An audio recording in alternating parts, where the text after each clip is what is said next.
sous la très haute présidence de son Excellence, Brice Clotaire Oligui Nguema, général de brigade, président de la transition, président de la République, chef de l'État. Le Conseil des ministres s'est réuni ce jeudi 20 février 2025 à 10 heures précises au palais de la présidence de la République. Le Conseil a examiné avec attention les avancées majeures dans la mise en œuvre des projets structurants pour le pays.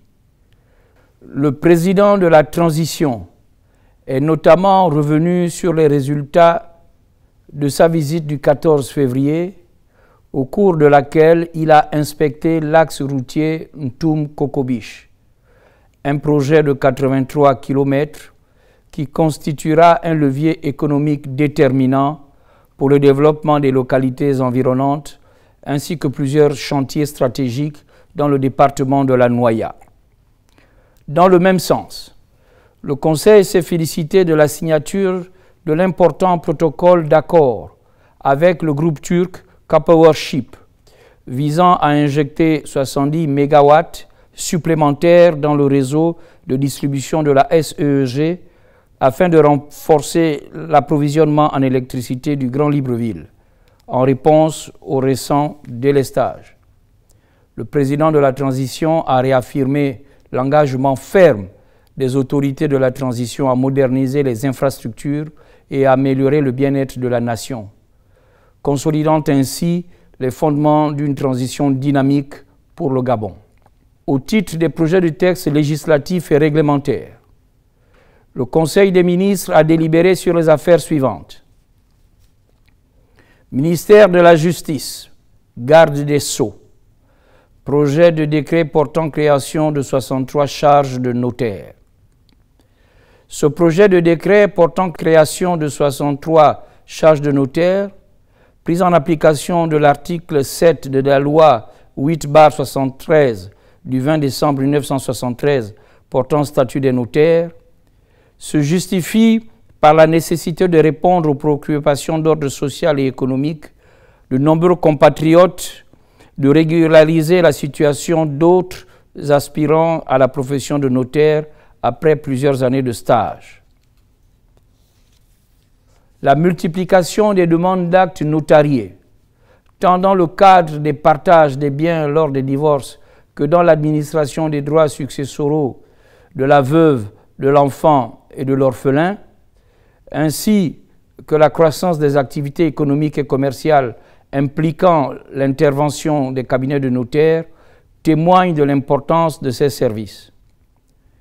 La création de ces nouvelles charges sur l'ensemble du territoire national contribuera également à la génération d'emplois et à la lutte contre le chômage. Ministère des Comptes publics et de la dette. Projet d'ordonnance autorisant l'État gabonais à contracter un emprunt d'un montant de 131 191 400 000 francs CFA auprès d'Afrexim Bank. Ce projet d'ordonnance autorise l'État gabonais à contracter un emprunt de 131 191 400 000 francs CFA dont le produit sera destiné au financement du Programme national de développement de la transition, en abrégé PNDT. Ministère des Transports et de la Marine marchande. Projet de décret portant changement de dénomination à l'aéroport de Port-Gentil. Ce projet de décret portant changement de dénomination à l'aéroport de Port-Gentil vise à honorer la mémoire d'une figure marquante de l'histoire de la nation.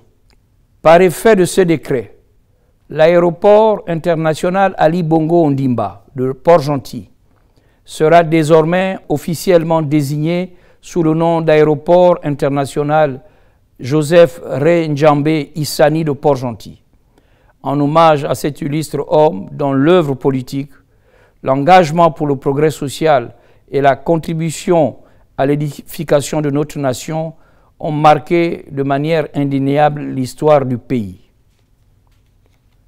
En matière de politique générale, ministère de l'Éducation nationale et de l'Instruction civique. Communication portant organisation de la Journée internationale de la langue maternelle. Le Conseil a pris bonne note de la communication du ministre d'État relative à l'organisation de la Journée internationale de la langue maternelle, qui sera célébrée le 21 février 2025 au complexe scolaire Lalibanding sous le thème « Les langues comptent », célébration du jubilé d'argent de la Journée internationale de la langue maternelle. Ce thème souligne l'urgence d'accélérer les progrès en matière de diversité linguistique afin de construire un monde plus inclusif et durable d'ici 2030. Ministère de la Femme et de la Protection de l'Enfance. Communication relative à la célébration de la Journée des droits de la femme 2025. Le Conseil a marqué son accord au ministre pour la célébration, à l'instar de la communauté internationale, de la Journée internationale des droits de la femme, qui se tiendra le 8 mars prochain sous le thème « Pour toutes les femmes et les filles, droits, égalité et autonomisation ». Au titre des missions, séminaires et conférences, ministère de l'Environnement et du Climat. Compte rendu de la participation du Gabon à la conférence sur les paiements pour services environnementaux en Afrique centrale, en abrégé PSE.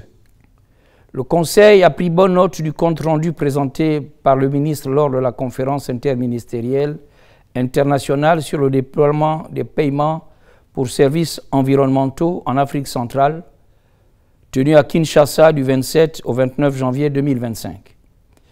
Cette conférence avait pour objectif de formaliser et de lancer le processus de mise en place d'un mécanisme de paiement pour services environnementaux à l'échelle des pays signataires de la Déclaration de l'initiative pour la forêt d'Afrique centrale, CAFI, à savoir le Cameroun, le Congo, le Gabon, la Guinée équatoriale, la République centrafricaine et la République démocratique du Congo.